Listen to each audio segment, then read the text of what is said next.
네, 마지막으로 살펴볼 문제는 가장 가까운 쌍 찾기입니다. 문제를 설명드리면 입력으로는 n개의 좌표가 들어옵니다. 그래서 우리가 찾아야 되는 것은 가장 가까운 두 개의 좌표 PI와 PJ를 찾는 것입니다. 여기서 가장 가까운 좌표란 유클리드 디스턴스를 말합니다. 즉 어떻게 구하냐면 xi-xj의 제곱 더하기 yi-y 제곱에 루트를 씌워서 계산을 하게 됩니다. 이 문제는 우리가 브루트포스 방법으로 찾을 수 있습니다. 그래서 모든 좌표를 서로 비교를 해서 유클리드 디스턴스를 구해서 가장 가까운 값을 찾으면 됩니다. 즉 n제곱 알고리즘으로 가장 가까운 쌍을 찾을 수 있는데, 이 문제도 분할 정복을 이용해서 n 로그 n으로 찾을 수 있는지 한번 생각을 해 봅시다. 먼저 가장 가까운 쌍에 대해서 좀 더 이해를 하기 위해서 좌표들이 1차원이다 라고 생각해 봅시다. 즉 x좌표들이 모두 같거나 y좌표들이 같으면 한 직선으로 요소들이 자리하겠죠. 이 경우에는 좌표들을 정렬한 다음에 인접 좌표들만 비교해 보면 됩니다. 즉 이런 그래프에서 이 점들이 이렇게 있을 때 이 두 개가 가장 가까운 좌표가 되겠습니다. 쌍이 되겠죠. 그래서 좌표들이 1차원이면 정렬해서 비교하면 되니까 이것의 비용은 정렬하는 데 비용 n 로그 n, 선형 검색을 해봐야 되니까 on, 그래서 n 로그 n으로 구할 수가 있습니다. 즉 우리가 브루트포스로 n제곱으로 구하는 것보다는 빨리 구할 수가 있습니다. 그러면 분할 정복으로는 어떻게 구할 수 있을까? 이 분할 정복을 구하는 방법은 앞서 첫 번째 문제에 살펴봤던 역상 구하기하고 비슷합니다. 전체 좌표를 왼쪽 오른쪽으로 나눕니다.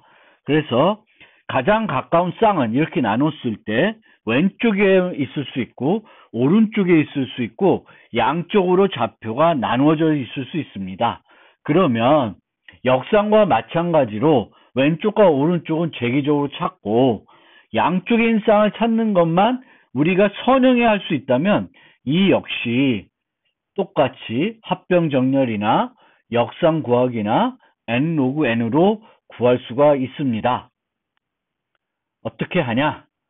왼쪽 오른쪽을 나누기를 어떻게 먼저 할까? 그럼 이렇게 좌표들이 있으면 이렇게 나눌 수도 있고 이렇게 나눌 수 있는데, 쉽게 하기 위해서 x좌표를 이용해서 나누겠습니다. x좌표를 이용해서 나누면 요 네 개가 한 왼쪽, 요 네 개가 오른쪽이 되겠습니다.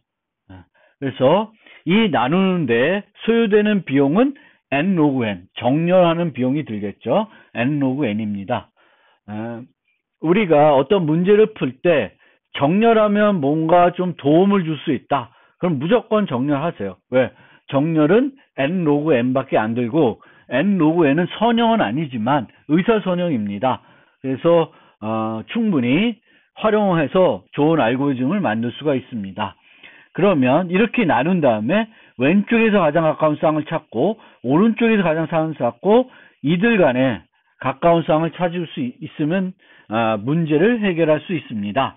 그런데 이제 문제는 그러면 이렇게 나눴을 때 요 쌍들을 요 것들을 어떻게 양쪽으로 분리됐을 때 그 분리된 쌍들을 어떻게 ON에 찾을 수 있을까? 고민을 해봅시다. 고민을 해보면 첫 번째 아이디어는 단계 1과 단계 2에서 가장 가까운 쌍을 찾았을 경우엔 그 값을 우리가 확보할 수 있습니다. 그러면 우리는 그 확보된 값보다 큰 값이 될 것들은 고려하지 않아도 됩니다. 즉 기본적인 아이디어는 우리가 이렇게 양쪽으로 나눠서 양쪽으로 분리된 쌍을 찾을 때에는 전체를 다 해보는, 가능한 모든 경우로 해보는 것이 아니라 일부만 해서 찾겠다는 거예요. 많은 것을 배제함으로써 효과적으로 양쪽으로 분리된 가장 가까운 쌍을 찾을 수 있다. ON에 찾을 수 있다는 겁니다. 그래서 먼저 XI와 XJ의 거리를 비교했는데 이 단계 1에서 왼쪽이 가장 가까운 쌍, 오른쪽 가장 가까운 쌍을 찾았더니 그 두 개에서 더 최소값이 델타예요. 그럼 그 델타보다 XI-XJ가 크면 이 두 개의 유클리드 디스턴스는 델타보다 작을 수가 없습니다. 따라서 이들은 우리가 원천적으로 배제할 수 있습니다. 배제를 하고 그거보다 가까운 애들만 가지고 사용을 하겠습니다. 그래서 이 나머지를 어떻게 배제하냐면 이 중앙값을 하나 찾아요. 그럼 얘가 될 수도 있고 얘가 될 수도 있을 겁니다. 그래서 그 중앙값을 X좌표를 기준 중앙값을 X바라고 했을 때 좌표 중에 X-델타인 것과 X 플러스 델타에 벗어난 애들은 고려하지 않겠습니다. 왜냐하면 그들을 가지고 서로 비교를 해봤자 XY-XJ 값은 델타보다 클 거고 그들은 델타보다 작을 수가 없습니다. 따라서 우리가 미디언 값을, 중앙값을 찾고 중앙값에서 요 사이에 있는 좌표들만 고려하겠습니다. 그러면 그 좌표가 과연 얼마나 될까? 많을 수도 있고 적을 수도 있겠죠. 적으면 좋은 거고 많으면 문제가 되는데 여기서 아주 기발하기보다는 많은 생각한 끝에 이제 새로운 아이디어, 새로운 사실을 우리가 발견하게 되겠고 그 발견된 사실을 가지고 문제를 풀면은 ON에 할 수 있습니다. 따라서 지금까지의 문제들하고 달리 이 문제는 누구나 쉽게 생각해낼 수 있는 문제는 아닙니다. 저는 개인적으로 이런 문제는 별로 좋아하지 않습니다. 왜냐하면은 되게 똑똑해야지만 풀 수 있는 문제예요. 되게 고민을 많이 하고 그 고민을 해서 대단한 어떤 남들이 쉽게 발견하지 못하는 사실을 발견하고 그걸 이용해서 구현을 해야 되기 때문에 그것은 모든 사람들이 할 수 있는 것은 아니에요. 아무리 생각해도 그것을 못 떠올릴 수도 있는 거죠. 그래서 이런 문제는 쉬운 문제는 아닙니다. 그렇지만 우리가 이제 이런 배제를 하는 많은 후보들 중에 쉽게 배제를 하고 그 배제됐을 때 남은 것들의 개수와 비교되는 그런 어떤 수가 어느 정도이냐라는 것을 우리가 분석할 수 있으면 그 분석을 토대로 좀 더 효과적인 알고리즘을 만들 수가 있습니다. 자, 그럼 아이디어가 뭐냐? 이거 이야기가 되게 어려울 수 있고 황당할 수도 있습니다.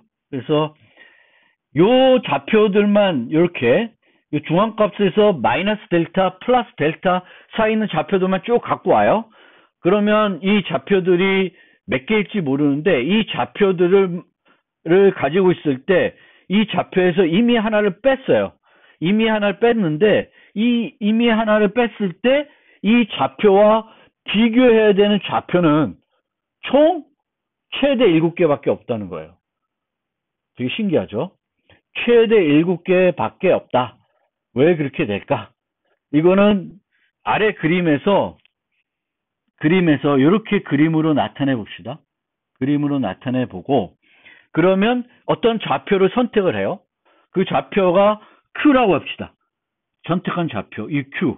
그래서 Q는 선택된 좌표들 중에 Y좌표가 가장 작은 좌표예요.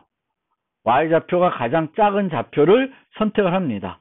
그러면 이 선택된 좌표를 기준으로 이렇게 네모난 박스를 그렸을 때 이 각각 박스에는 그 좌표가 하나씩밖에는 올 수 없습니다. 하나씩밖에. 만약 하나씩밖에 올 수 없다. 그러면은 이 Q와 비교해야 되는 건 여기 있는 좌표, 여기 있는 좌표, 여기 있는 좌표, 여기 있는 좌표, 여기 있는 좌표, 여기 있는 좌표, 여기 있는 좌표 해서 7개 밖에는 없다라는 겁니다. 딱 7개 밖에는 없다. 그럼 왜 이렇게 네모는 이런 격자 모양을 그렸을 때 왜 Q와 비교할 게 7개 밖에 없냐? 만약에 여기에 이 안에 2개가 존재한다. 이 박스 안에 2개가 존재한다 그러면은 모순이 됩니다. 어떤 거에 모순이냐면은 우리가 그 나눠서 찾은 그 최소값이 델타라는 데 있어서 모순이 돼요. 왜냐하면 A와 B가 이렇게 놓여져 있으면, 그러니까 이 안에 같은 박스 안에 놓여져 있을 때 가장 먼 거리에 있을 위치가 요 점이에요. 그래서 이 점들에 있다 그러면 이 점의 거리는 요게 지금 여기가 중앙값이고 여기가 델타, 여기가 플러스 델타예요. 그러면 요 정사각형은 2분제 델타입니다. 2분제 델타, 2분제 델타예요. 그럼 이 유클리든 디스턴스는 피타고라스 정리에 의해서 2분제 델타의 제곱 더하기 2분제 델타의 제곱의 루트가 되겠고, 그것은 이제 루트보다 커집니다. 루트보다 커지기 때문에 그래서 모순이 됩니다. 모순이 되기 때문에 이제 이 안에는 2개가 올 수 없다라는 거예요. 그래서 이렇게 7개씩 한 좌표랑 7개씩 비교하려면 요 사이에 있는 좌표들을 y의 값으로 정렬합니다. y의 값으로 정렬한 다음에 가장 작은 거와 7개, 그 다음 거와 7개, 그 다음 것과 7개씩 비교해 나가면 됩니다. 그러면 전체적으로 우리가 델타보다 작은 게 있으면 발견할 수 있게 됩니다. 이게 잘 이해가 안 될 수 있는데 여러 번 한번 생각을 해보세요. 여러 번 생각을 해보면 이 개념을 이해할 수 있을 것입니다. 여기서의 기준은 요 Q를 하나 선택을 했을 때 이 Q와 비교할 수 있는 좌표들은 최대 7개밖에 존재하지 않는다라는 겁니다. 그러면 어떻게 되냐? 비용은 자, 이제 전체적인 알고리즘을 설명한 다음에 그 스플릿 페어 구하는 알고리즘을 보여드리고 이 알고리즘이 ON이다라는 것을 보여드리겠습니다. 자, 집합 P로부터 X좌표를 기준으로 정렬된 PX와 Y좌표를 기준으로 정렬된 PY를 확보합니다. 2번 소팅하는 거예요. 그러니까 X를 기준으로 좌표된 거 리스트 하나, Y좌표로 정렬된 거 리스트 하나, 2개를 구합니다. 그럼 각각 정렬하는데 n 로그 n이니까 오더는 빅O는 여전히 n 로그 n이에요. 그러니까 정렬을 한 번 하든 2번 하든 그 비용은 n 로그 n이다 라는 거예요. 그래서 이 PX는 어디 쓰냐면은 왼쪽과 오른쪽을 나누는 데 쓰이고요. PY는 어디서 쓰이냐면은 스플릿 페어를 구할 때 활용이 됩니다. 그러면 클로스드 페어 알고리즘 어떻게 되냐면 PX, PY를 구해서 이 PX, PY를 받은 다음에 이 PX, PY를 LX, LY, RX, RY로 나눕니다. 절반씩 나눠요. 이 절반씩 나누는 것은 그냥 중앙을 기준으로 자르면 되기 때문에 ON의 비용으로 할 수 있습니다. 반씩 쪼개면 되니까 뭔가 더 할 게 없습니다. 그래서 다시 잘라서 각각을 리커시브하게 들어갑니다. 리커시브하게 들어가서 어느 정도 밑으로 가면 우리가 끝까지 계속 자르지 말고 베이스 케이스를 두는데 3개의 좌표만 남았다. 그러면 브루트 포스 방법으로 구하게 됩니다. 이게 5개만 돼도 해줄 수 있고 3개만 되면 이제 그 3개를 이용해서 비교해 보면 되죠. A와 B, A와 C, B와 C 3번의 비교를 통해서 그 중에 가장 작은 쌍을 우리가 구할 수 있습니다. 그러니까 3보다 작으면 우리는 스톱하고 쌍을 구한다. 이렇게 생각하시면 되고요. 그러면 이제 여기서 클로이스 페어 그러니까 반쪽 L쪽 왼쪽에 가장 짧은 거 오른쪽에 가장 짧은 걸 구한 다음에 그것의 거리를 구해요. 그래서 그 둘 중에 작은 거리를 이 클로즈 스플릿 페어를 구할 때 다시 줍니다. 다시 줘서 그걸 이용해서 클로즈 스플릿 페어를 ON에 구하게 됩니다. 그래서 이 클로즈 스플릿 페어는 어떻게 구하냐? 이제 PX와 PY가 오고 델타가 옵니다. 그래서 우리가 이 델타보다 큰 애들은 고려 안 해요. 그래서 어떻게 해야 되냐면 X 바를 구한 다음에 중간값, 이 중간값이니까 PX에서 미드에 있는 좌표의 X값을 쓰면 돼요. 그 다음에 이 X값에서 왼쪽으로 오른쪽으로 가면서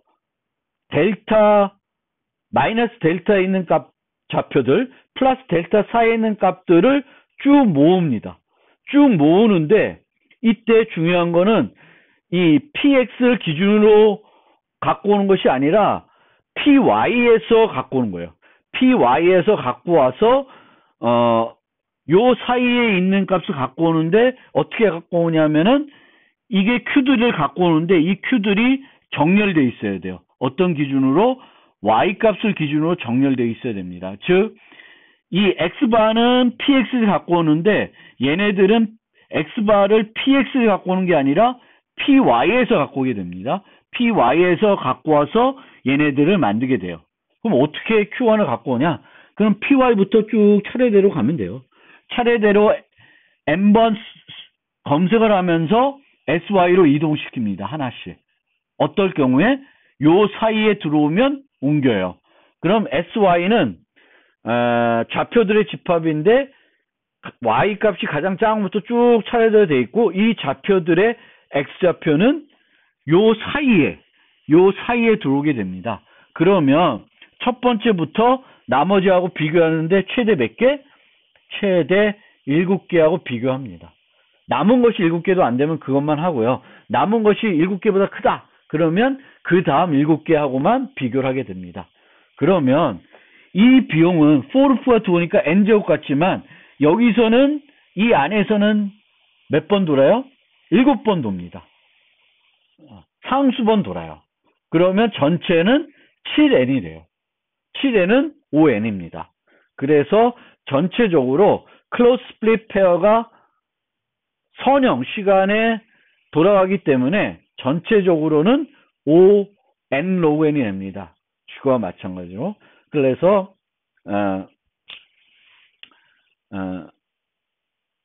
조금 어렵지만 그 가장 가까운 쌍을 찾는 것도 분할 정보를 통해서 N log N에 구할 수 있다. 요 클로즈 스플릿 페어는 숙제로 실습과 숙제를 겸해서 여러분들이 해보시기 바랍니다. 직접. 그럼 마지막으로 모든 경우에 우리가 큰 문제를 작은 문제로 쪼갤 수 있을 때, 똑같은 유형의 작은 문제로 쪼갤 수 있을 때 분할 정복을 하면 무조건 효과적이냐? 그렇지 않습니다. 두 가지 경우에서는 효과적이지 않습니다. 첫 번째 경우, 입력 크기가 n인 것이 입력 크기가 거의 n인 2개 이상의 사례로 분할되면 바람직하지 않다. 즉, n을 쪼갰을 때 그 쪼개진 크기는 최소 반, 아주 반은 아니더라도 많이 줄어들어야 돼요. 원래 것과 비슷한 크기로 쪼개지면 안 된다는 거예요. 조그마한 크기로 쪼개져야 된다. 그러니까 소 문제는 원 문제보다 작아야 된다. 보통 우리가 반으로 줄어들어요. 이렇게 반으로 줄어들면 금방 끝까지 가겠죠. 근데 이 피보나치 수처럼 n이 n-1이면 n-2, n-3 이렇게 가면 어떻게 가요? 선형으로 쪼개지죠. 그렇게 되면 절대 분할 정복이 효과적일 수 없습니다. 그 다음에 두 번째는 입력 크기가 n인데 크기는 되게 작게 쪼개지는데 개수가 너무 많아요. n개의 입력 크기가 거의 n개의 입력 크기가 b분지 n인 사례로 나눠진다. 아주 작은 게 너무 많이 만들어지는 거예요. 그래서 이 경우도 바람직하지가 않습니다. 그래서 이런 두 가지 경우가 아니면 우리가 분할 정복을 써서 효과적으로 처리할 수 있고, 분할 정복을 했을 때 핵심적인 부분은 뭐냐면은 재기적으로 호출하지 않을 때 소요되는 비용입니다. 그 비용이 얼마나 소요되냐에 따라서 분할 정복의 전체적인 성능이 좌우가 되고, 이 분할 정복처럼 재기 함수로 우리가 어떤 문제를 풀었을 때 성능이 어느 정도 되냐는 것은 우리가 첫 1장에서 살펴본 합병정렬처럼 직접적으로 한번 성능을 계산해 볼 수도 있는데, 그것보다는 이제 다음 장에 살펴볼 도사정리라는 걸 이용하면은 거의 기계적으로 우리가 오더를 구해낼 수 있습니다. 그러면 세 번째 노트는 여기까지 해서 마무리하겠습니다.